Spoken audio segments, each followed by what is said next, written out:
My name is Annette Lewis and I'm the Director of Services at DSE.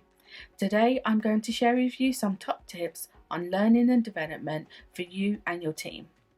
Learning doesn't just mean classroom training. Even when remote working, there are loads of different opportunities to provide learning and development for your organisation. And here are 3 top tips. Tip number 1 is a book club. Book clubs are great. All you have to do is inform everyone or agree on what the book is that needs to be read, and then let everyone get the book in the format that best suits them. So that could be Audible, Kindle, or just a good old-fashioned book. And then agree when the book needs to be read by, and get together with a cup of tea or coffee for 30 to 45 minutes with your team to discuss the book. You can, of course, ask questions to help get this conversation started at first, such as what did they like about the book, what were they critical of in the book, and is there anything they would implement from the book moving forward. At DSE, we do this at least once a year with our teams, and it's a great way of everyone learning together.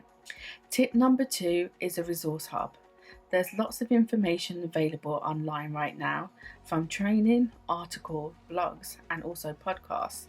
So find a way of creating a resources hub internally for everyone to access, where you can provide information and links to all of this.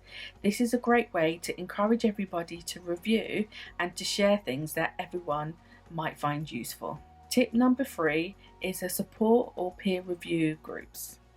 These are groups that come together to share expertise and knowledge and to help with particular problems.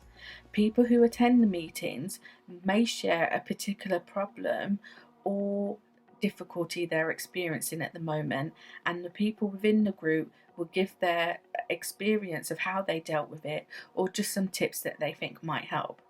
This is a great way of hearing things from a different person's perspective, and it's also a great way to understand what's going on with other teams and how they might need more support from you or your team. Thank you for listening to my top tips, and I hope you find these useful.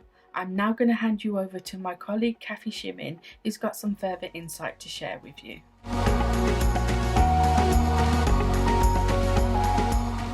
Thanks, Annette. Learning and development is often overlooked in organisations. I think in charities, often because we don't have the luxury of the resource of an additional learning and development department. Just one person would be nice sometimes.